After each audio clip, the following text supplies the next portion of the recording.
Hi, I'm Bianca Cotton, host of Behind the Confident Smile, and I have the pleasure of being here with Travette Daniel today to discuss her 10-year pursuit to medical school. Wow. I know, right? Wow. Right. So how does it feel to be in medical school now? It feels right. It feels like I am where I am supposed to be. Medical school is by no means easy. If it was easy, everybody would be doing it, is what I want to say. But I love the challenge. I love what I'm learning. I never get bored of what I'm learning. I'm always intrigued. I'm always challenged to know more, to be better, to understand like different ideologies. But I'm also like at a point where now I'm being more reflective or like thinking about how I fit in all of these scenarios when I'm learning about medicine, learning about health, learning how to become a doctor. So it feels right. So when you were a kid, what did you want to be when you grew up? When I was a kid, I wanted to be a pediatrician. That's what I would say. I remember like being in the 3rd grade and they had this, what do you want to be when you grow up? And I said pediatrician. I really don't know if I had a good experience with the pediatrician or if I had just heard about pediatricians. I don't know, because I don't know where I got the idea from, but. So you wanted to be a pediatrician and now you're in medical school pursuing to be what type of doctor? An orthopedic surgeon, and I do not plan to work with children. Difference, yes. Well, the thing is, I absolutely love children, which is probably why I wouldn't be the best person to work with them. I'm way too empathetic. I'm way too, like, I don't feel like emotionally I would have the stamina to endure probably everything I would see with children if I was a pediatrician. So now let's go through your journey, right? Yeah. 10 years to get to medical school. Take us back 10 years ago. What was happening in your life? All right, so 10 years ago, I met you, Bianca. I graduated from, so I graduated from college, from undergrad in 2012. And I was like, I wanted to take a gap year. I did not want to go straight from college to being a medical student. I just needed a break from school. If anybody who's been in school for enough time know, like at times you just need a break. So I had took my first MCAT in 2012. And I was preparing for the AMCAS application process. So AMCAS is the system where all of your information goes into for anybody who wants to get into medical school. So I had graduated from college. I had started working at Public Allies. It's an AmeriCorps program where I met Bianca. We were both Public Allies together. And simultaneously, I was preparing to take the MCAT at that time. So my whole thought and dream was to take this year off. I would get into medical school during this application process. And, you know, I'll get going with the journey. That's not the way it is. I was about to say, right, the journey. So you took the test. What happened after that? So I took the test, which I was not at all prepared for.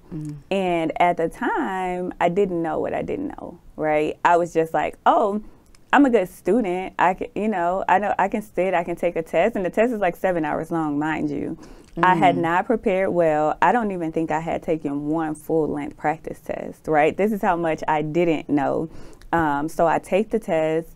I was exhausted after taking the test. And then after I had taken my test, before I had taken the test, I had already got all of my letters of recommendation, talked about all of my activities, all of the things that are needed to apply to the process, I had already done. And I was just taking the test.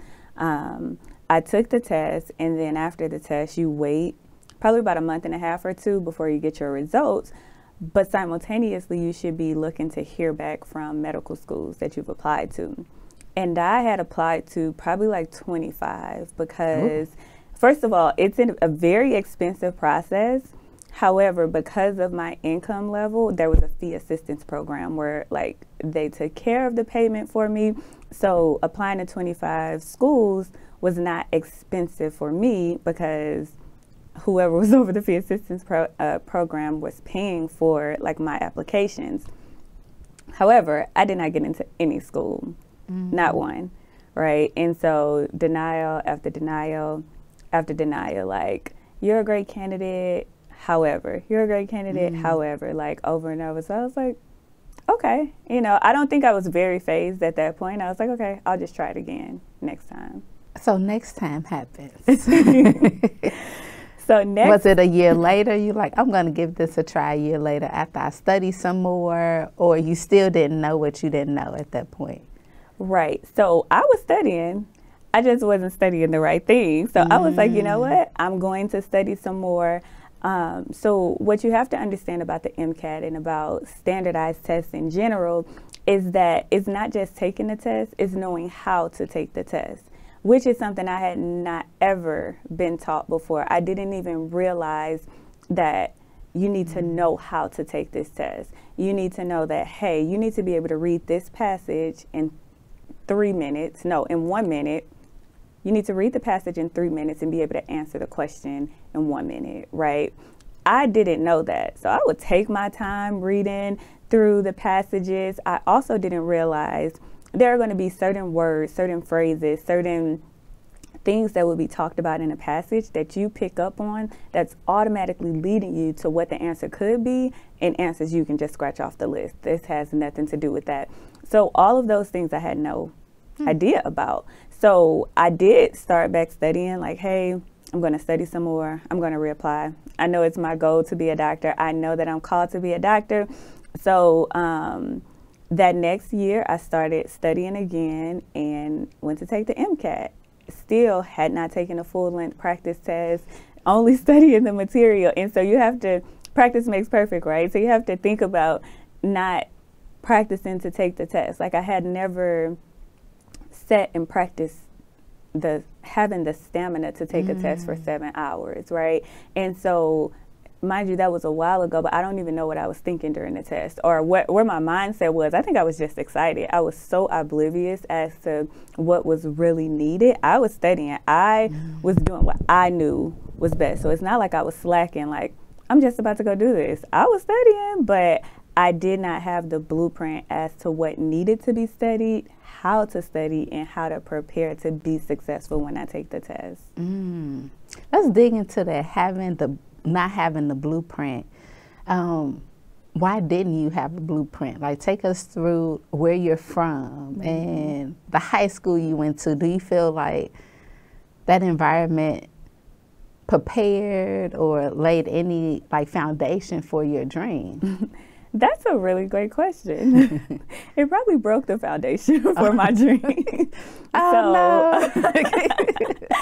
So I'm originally from East St. Louis. If anybody knows about East St. Louis, say less. Like, you know, you know. Like, you don't even have to explain.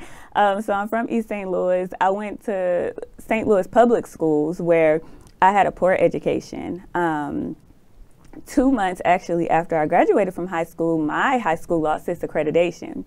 So if you can imagine me coming from a high school that's lost its accreditation, going to college, I was so far behind in the sciences, I didn't even know where to begin. I hadn't been taught basic sciences in the proper manner.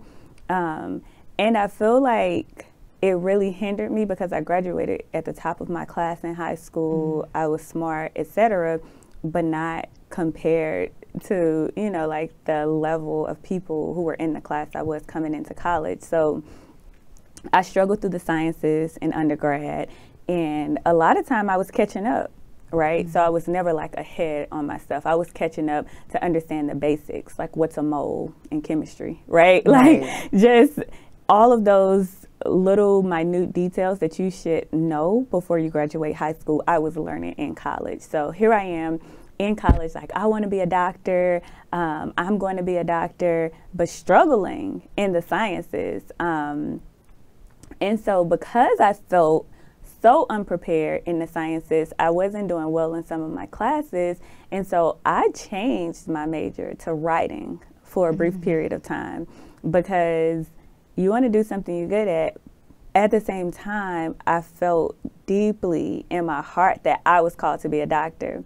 So that's when I began to pray, like, is this for me? Is it not for me? I was so passionate. It was such a part of my heart. It was so much of who I am, I just felt like, but I was like, it was counterintuitive. Like, it wasn't lining up. I'm so passionate. I really want to do this, but at the same time, academically, I was not succeeding. So I didn't feel prepared. And then where I was supposed to be better prepared in college, I was just catching up during that whole time. What's going on, Chicago? I'm Darius Caffey, and I invite you to join me for a new episode of The Table on Air with our very special guest, diversity, equity, and inclusion practitioner, Donald Gilliam. It doesn't just take one person. I said that everybody can win. That's the whole purpose of what we want to do. Join the conversation with us on Tuesday, October 3rd at 7:30 p.m. on CAN TV Cable, Channel 19, streaming on cantv.org, and available on the CAN TV Plus app. Experience the power in community television. What made you not give up, right? And the reason why I asked this is because knowing, okay, East St. Louis, right, if you know, you know, no explanation there. In public schools, the school losing its accreditation after you graduate, you steady trying to catch up in college. You take a year off after college and you're like, I'm gonna apply to 25 schools, get into none. Like, at what point at what point did you say, is this gonna work? Yeah, so I've had a couple of those moments, not very many. So anyone who knows me know, like, I do believe that I have the gift of faith. And so we're all like given a measure of faith, and I believe that I have been like given a measure of faith. This is off topic, but the Lord showed me who my husband is. I didn't date for 5 years, just really believing the voice of God. So that's what I mean by that, like being persistent when I know that I'm called. So what I was getting to, when I switched my major to writing, I began to pray because my mom has her GED. My dad doesn't have a high school education. I am the first to go to college in my family. One, there were a lot of people depending on me. First to graduate high school, first to go to college, proclaiming I'm going to be a doctor. And not that it was an arrogant thing or that I have to make people proud, but all of those things I felt in my heart. Like, people are depending on me for a reason, because I need to be this. I need to be hope for the people who come from where I come from, right? I grew up extremely poor. We didn't have furniture at my home. It was years before we even had a bed to sleep in, right?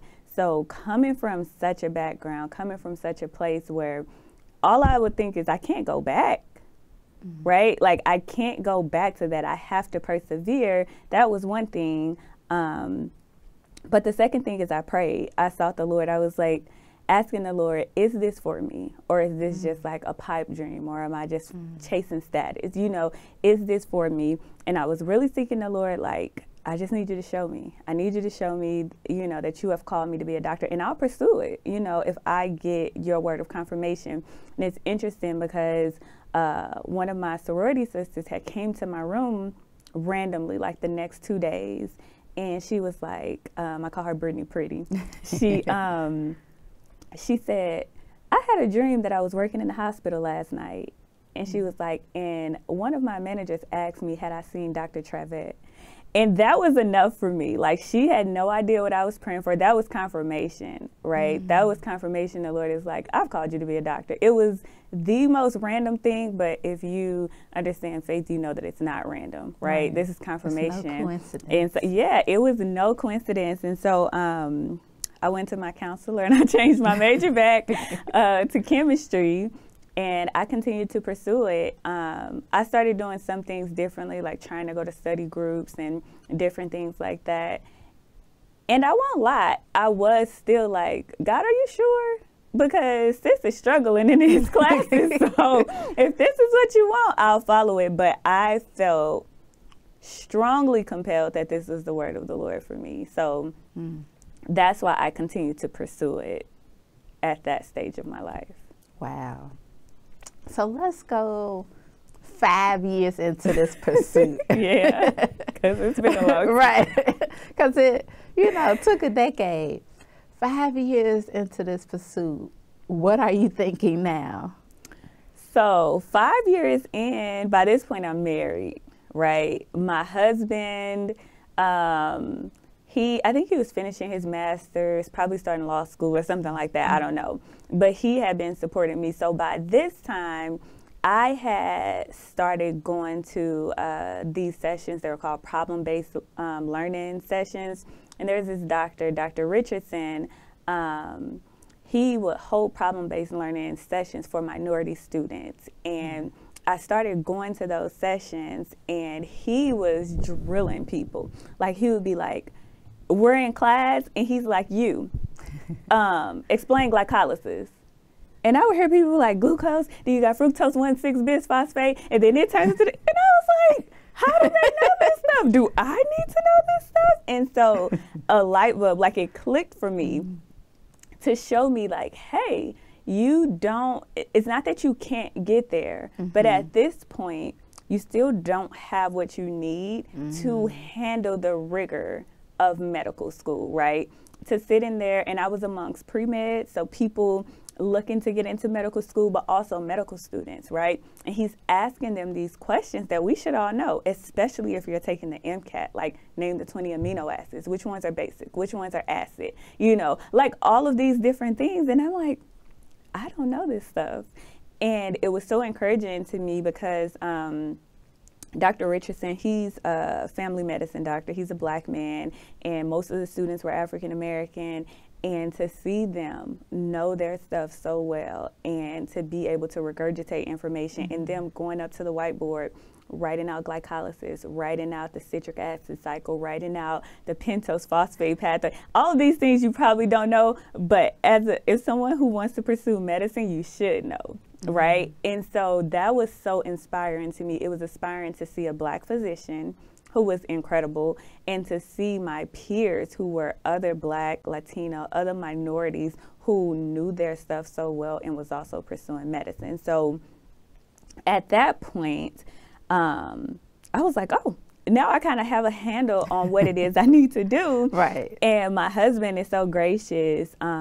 He was just like, stop working, take classes, right? Take the classes you need to learn what you need to learn before you take another MCAT, right?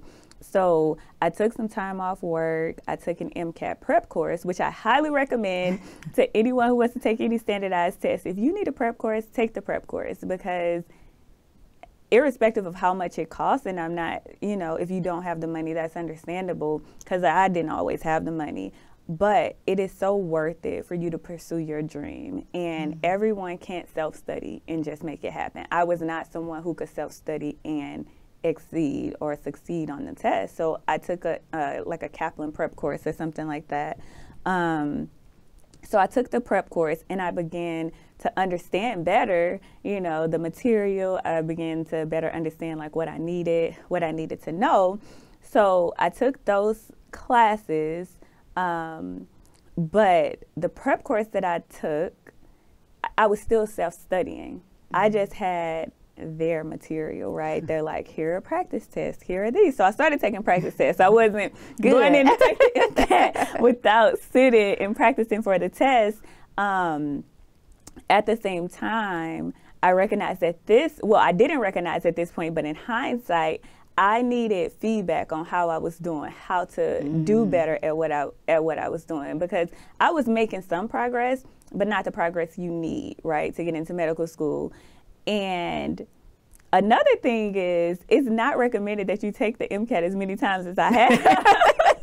Like, some schools won't accept you if you've taken the MCAT like more than 3 times. That's also something that I did not know. But there's also a maximum amount of times you can take the MCAT. So you were just out here. I was really just shooting from the hip, like just walking in the dark, right? And so I say all of that to say, and I bring this in because community is important, right? Yes. I don't have any physicians in my family. I did not personally know physicians then. I do now, but I did not know people to tell me like, hey sis, you ain't ready to take this test. This is what you should be doing. Someone to quiz me, someone to kind of help gauge where I was so that I could have realistic expectations about what I was doing. That part. You have to admire my persistence and my diligence. But I think a lot of things I'm taking away, but one is in your pursuit, you start to gather information and like bump into people because you kept pursuing. Exactly. So asking questions to your peers or people seeing that you're on the journey, be like, okay, have you thought about this? Have you considered that?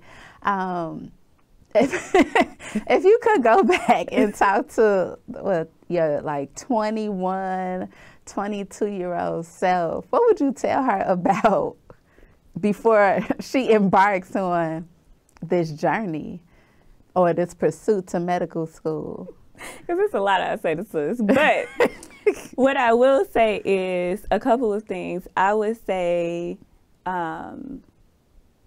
surround yourself with a community of people who are pursuing the same thing, and to be honest with yourself. You know, like be honest with yourself. If you're not ready, you're not ready. And if you are, you are. You know, be honest with yourself, but surround yourself with the community because, like I said, I didn't have people. I just had people rooting me on. Like I said, nobody in my family been to medical school. They didn't know what it takes.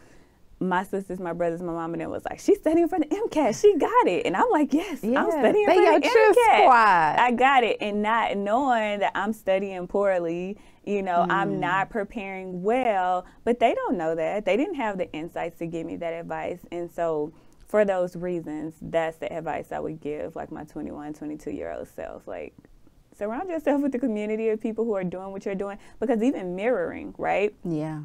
You have children, you don't have to teach them a lot of stuff. They're just watching you, and then they'll start doing it. So when I started going to problem-based learning sessions, everything wasn't like, this is what you need to do. I watched other people. I saw what they were doing. I saw how they were studying. I saw the things that they were picking up on. And I was like, oh, I can do that, you know? And so that's why community helps, right? Because everything does not have to be directly taught to you, but some things can be indirectly learned from being in the right community of people. That's so key.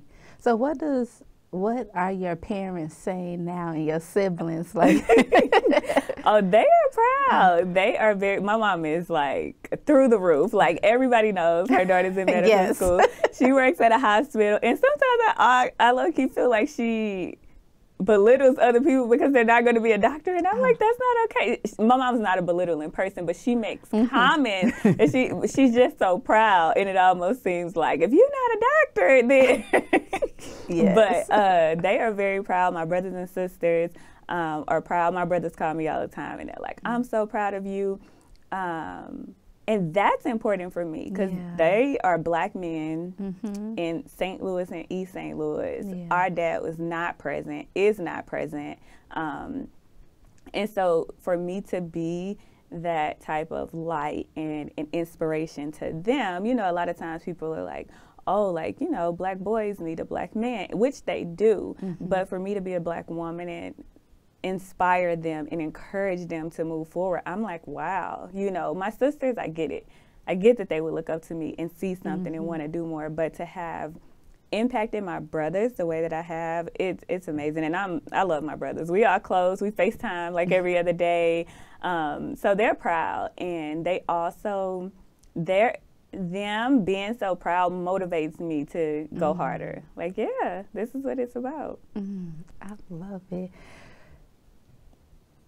When we think about our young people coming up, maybe in similar schools to yours, and have a dream of becoming a doctor, what do you want them to know? I want them to know, one, they can do it. Two, there are other people who look like you who are doing it. But more than anything, I will want them to have exposure, right? Because representation matters. To go out there and to see what it actually means to be a doctor. from someone who looks like you, from someone who came from somewhere, you know, like you came from, like really getting it out the mud, coming from nothing and really pursuing your dreams. I want them to know that that's possible for them. There are so many distractions in life, so many things that would try to pull our attention this way and that way. But at the end of the day, you can do it, right? Irrespective of the trials, irrespective of what's going on. And what I like about this question is I'm speaking from experience, right? Correct. I'm not someone who came from, like I said, we didn't have furniture in our home. My mom has a GED. I was the first person to go to college, kind of paving the way for other people to see. But I didn't have money. I didn't have resources. And how many siblings do you have? I have 14 siblings. Right. I got 9 brothers, 5 sisters. And I'm the second oldest, right? And so I have a lot of younger people looking to me, but we really come from the struggle, like the real struggle. And the Lord has been faithful to bring me to where I am. And I just would hope other young people get exposure, even if they don't want to become a doctor, right? Like there's so many things that they could do. But for me, I didn't get to see it the way that I needed to. I had been introduced to some programs like in high school because I was like, oh, I want to be a doctor. But to have like a mentor, hands-on experience, someone to give you the information, because maybe some people find out what it takes to get into medical school and to become a doctor and probably are like, that's too much, or it's not, or they'll be like, I love the challenge, give me more, right? But my hope is that they have the information they need to continue their pursuit. Beautiful. Beautiful. So in 3 years, you'll be graduating? I think it's in 3 years. 2 or 3? Yes, I have to finish this second year, then I have 2 more years. So it's about 2.5. So what is one word you want to speak to your future self as we wrap up this conversation? Okay, as we wrap up this conversation, I want to speak to my future self just saying that you are made for this, right? I just finished an internship at Dartmouth this summer where I was with orthopedic surgery. I got to scrub into like over 60 surgeries, and I was not intimidated, but there was so much in my mind like, this is a white man's specialty, because it is the most white male dominated specialty in all of medicine. And I had great mentors. My mentor at Dartmouth was absolutely incredible, and he was like, don't think that you can't do this, you can. And it's not that just because it came from him, but he not only said those words to me, he gave me all the opportunities, the experience, the exposure I needed to see that I could do it and that I could do it well, right? So that experience made me know you can do this. But being away from that experience, being in medical school and doing other things, I don't want to lose that fact that I am made for this specialty. So that's what I would say to my future self. You are made for this. Yes. Well, Travette, thank you. Absolutely. Thank you for sharing your pursuit. Thank you for answering the call. Yeah. We need more of you, and especially in spaces of medicine. Oh, so many personal stories, right? Yeah. But folks who get it and can translate the jargon to the everyday person. So yeah, we were just doing that earlier. Right. Like, okay, let me make it make sense. yeah, so for all those who are on this journey, remain encouraged and know that others have come before you. Absolutely. And if people reach out to you, they can reach out to me. I have a network of Black physicians, minority physicians who are willing to help people, who are willing to make sure that we continue to increase representation in the medical field. Awesome. You all heard it. Thanks for tuning in.